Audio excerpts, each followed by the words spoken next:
From the pages of a lost Chinese classic, a bizarre voyage across a world of wonders. This is the Vermilion Quill's Chronicle of Flowers in the Mirror. The journey continues, leading Tang Ao and his companions to their next destination, the Land of Scholars. Yet long before the city walls come into view, an unusual odor reaches them, carried on the wind from a strange, swirling miasma. On shore, a pungent, acidic air hangs heavy in the immense grove. The source is twofold: unnaturally tall sour plum trees and massive vats of pickled vegetables. In this land, every citizen wears the uniform of a scholar. This isn't a nation of thinkers, but a society of pretenders. The robe doesn't signify wisdom.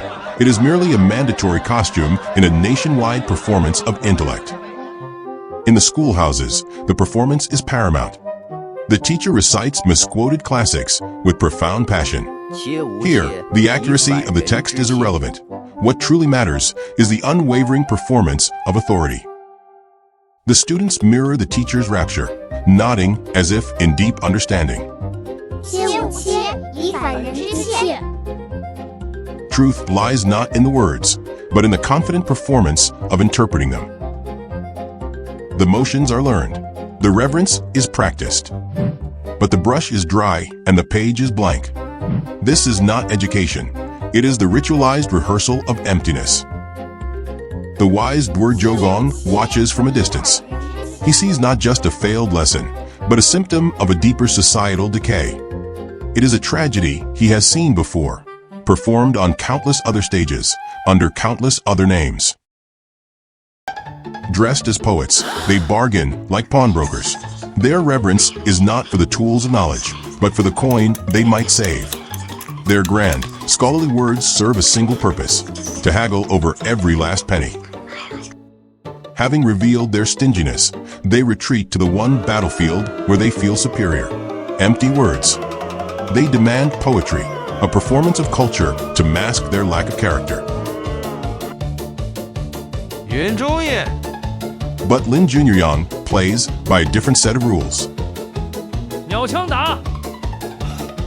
His blunt reality is a revolutionary act against their delicate pretense.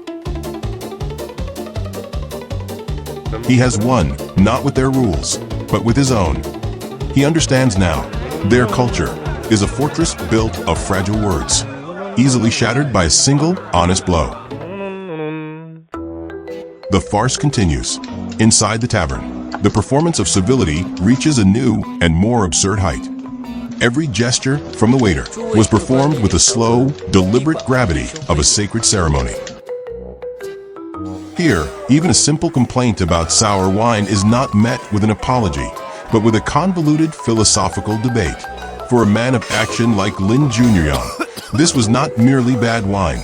It was an offense against common sense. A nearby scholar, fearing a price increase for all, erupts. His logic is a tangled mess of self-interest, wrapped in the lofty language of a philosopher. His rambling logic perfectly captures the spirit of this land, communication designed to obscure, not to clarify. 但你饮之，即我饮之，饮鸡肋之，增应同之，讨之，讨之，看你怎么了之。 Enough was enough. They fled, not from any physical danger, but from the suffocating absurdity of it all.